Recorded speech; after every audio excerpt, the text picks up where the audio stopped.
আসসালামু আলাইকুম সম্মানিত ভিউয়ার্স গ্রাম বাংলা অনলাইনে স্বাগত জানাচ্ছি আমি মোবারক। এই ভিডিওতে আমরা বয়া M1 মাইক্রোফোনটি সেটআপ করব এবং যদি কাজ না করে সেক্ষেত্রে সমস্যাটা কোথায় সেটা দেখব। তো চলুন আমরা শুরু করি। প্রথমত আপনি যদি বয়া বাই M1 মাইক্রোফোনটি বাই করেন তাহলে আপনি এরকম একটি বক্স পাবেন। তার মধ্যে বক্সটাকে যদি আপনি আনবক্স করেন তাহলে তার মধ্যে ছোট একটি ব্যাগ পাবেন। ব্যাগের মধ্যে দেখতে পাবেন এরকম একটি মাইক্রোফোন। তো মাইক্রোফোনে যা কিছু থাকার দরকার সেগুলি সবই থাকবে, তবে এর মধ্যে যা রয়েছে দেখতে পাচ্ছেন এখানে আপনি যা কথা বলবেন সেটা রেকর্ড হবে। তো আরেক প্রান্ত এটি আমরা মোবাইলে অথবা কম্পিউটারে বা ক্যামেরায় যে কোনো এক জায়গায় আমাদেরকে ঢুকাতে হবে, নয়তো রেকর্ড করলে কোনো কাজে আসবে না। তো এটা আমরা যখন ঢুকাবো ঠিক আছে, কিন্তু এটার মধ্যে কাজ রয়েছে, এটার মধ্যে একটি ব্যাটারি রয়েছে আর মেশিন বোতল রয়েছে। তো এটা সাধারণত ব্যাটারির সাহায্যে চলে, সুতরাং এখানে ব্যাটারি সেট করতে হবে। ব্যাটারি সেট করতে হলে এটি যদি আপনি মোড় দেন তাহলে খুলে যাবে, আর যদি না খুলতে চায় তাহলে এখানে একটি নাট রয়েছে, নাটটাকে একটু লুজ করবেন। তাহলে যদি আপনি মোড় দেন তাহলে অবশ্যই এটা খুলে যাবে। তো দেখতে পাচ্ছেন আমি নাটটাকে খুলেই ফেললাম। যদি এটি আপনার পকেটে আটকে রাখার জন্য, যখন আমি মোড় দিয়ে খুলে ফেললাম, তো খোলার পর দেখতে পাচ্ছেন এখানে ব্যাটারি দেওয়ার মতো একটি অপশন রয়েছে। তো এখানে একটি প্যাকেট রয়েছে, তো প্যাকেটের মধ্যে দেখতে পাবেন এখানে একটি জ্যাক রয়েছে, জ্যাক বা সকেট যাই বলেন। এটার মধ্যে আপনি মাইক্রোফোনের যে জ্যাকটি আমরা যে কোনো জায়গায় ঢুকাতে চাই, তবে সবটা কিন্তু এক রকমের না।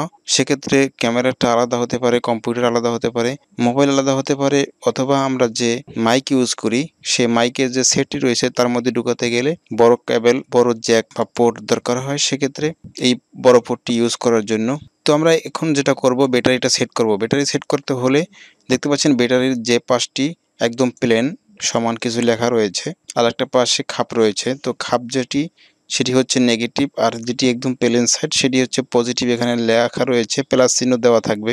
মাইক্রোফোনের যেখানে আপনি ব্যাটারি সেট করবেন সেখানেও আপনি লেখা দেখবেন এক প্রান্তে প্লাস চিহ্ন রয়েছে, সুতরাং সেটা দেখে আপনি ব্যাটারিটা বসাবেন। এখানে যে কাপড়টা দেওয়া রয়েছে এই কাপড়টা অবশ্যই নিচে দিবেন, তাহলে আপনার ব্যাটারিটা উঠাতে সুবিধা হবে। যদি সেটি উপরে থাকে আর যদি আপনি ব্যাটারিটা ঢুকাই ফেলেন তাহলে পরবর্তীতে যখন আপনার ব্যাটারি চেঞ্জ করতে হবে তখন ব্যাটারিটা উঠাতে কষ্ট হবে। সেক্ষেত্রে এই কাপড়টা এই জন্যই দেওয়া রয়েছে।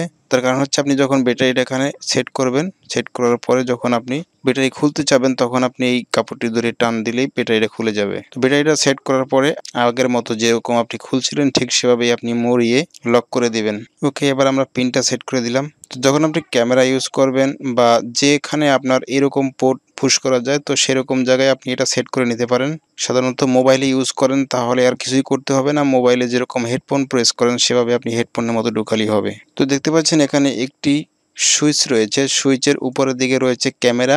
যখন আপনি ক্যামেরাতে পুশ করবেন বা কম্পিউটারে লাগাবেন তখন আপনি ক্যামেরা অপশনে দিয়ে রাখবেন, আর যখন আপনি মোবাইল ইউজ করবেন তখন নিচে দেওয়া রয়েছে স্মার্টফোন, তো স্মার্টফোন এখানে দিবেন। তো যাই হোক আমরা কম্পিউটারে সেট করে দেখাবো। তো কম্পিউটারে দেখতে পাচ্ছেন সামনের দিকে এরকম একটি হালকা লাল বর্ণের একটি সকেট রয়েছে। তো এখানে অথবা আপনি পিছনের দিকেও দেখবেন এরকম মাইক্রোফোন ঢোকানোর অপশন রয়েছে, তো সেখানে ঢুকিয়ে দিবেন। এখন বিষয় হচ্ছে যে আপনার যদি এটা দেওয়ার পরে মাইক্রোফোন ঢুকাইছেন কিন্তু মাইক্রোফোনটি কাজ করতেছে না, তো মাইক্রোফোন যদি কাজ না করে তার কারণ হচ্ছে কি, এখানে দেখতে পাচ্ছেন যে জ্যাকটি আমরা মোবাইলে প্রেস করি অথবা কম্পিউটারে ঢুকাবো মাইক্রোফোন অপশনে, কিন্তু এখানে আপনি একটু গুনে নেন, দেখেন যেখানে কতগুলি অপশন রয়েছে, মানে খাপ রয়েছে। দেখতে পাচ্ছেন এখানে একটা, দুইটা, তিনটা, চারটা ভাগে বিভক্ত রয়েছে। একটি হেডফোনের যদি আপনি জ্যাক দেখেন, দেখতে পাচ্ছেন এখানে এক, দুই, তিনটা থাকে। যে কোনো মাইক্রোফোনই হোক না কেন, আপনি যদি মোবাইলে ইউজ করতে যান, এই যে জ্যাকটি যদি আপনি মোবাইলে ঢুকান মোবাইলে কাজ করবে, ল্যাপটপে ঢুকাইলেও কাজ করবে, তবে ডেস্কটপে ঢুকাইলে কিছু ডেস্কটপে কাজ না করতে পারে। তার কারণ সেজন্য আপনাকে এরকম একটি পোর্ট নিতে হবে, এরকম একটি পোর্ট কিনে নিতে হবে বাজার থেকে। আমাদের মাইক্রোফোনে যদি এখানে চারটা ভাগে বিভক্ত থাকে তাহলে আপনি এখান থেকে দেখে নেবেন এটার মধ্যে তিনটা রয়েছে। তো এটা যদি আপনি ঢুকান তাহলে কিন্তু আপনার কাজ করবে। আশা করি বুঝতে পারছেন। দেখতে পাচ্ছেন বড়টার মধ্যে কিন্তু তিনটা ভাগে বিভক্ত, কিন্তু এটার মধ্যে চারটে রয়েছে, চার ভাগ রয়েছে। সুতরাং চার ভাগটাকে তিন ভাগে কনভার্ট করে দিলেই দেখবেন যে আপনার মাইক্রোফোনটি কাজ করতেছে। এরকম একটি কনভার্টার কিনে নেবেন বাজার থেকে। তা আশা করি এবার আপনার মাইক্রোফোনের যাদের কাজ করতেছে না তাদের সমস্যাটার সমাধান হবে। তবে মোবাইলে সেটা ইউজ করা যাবে এটা ছাড়াও।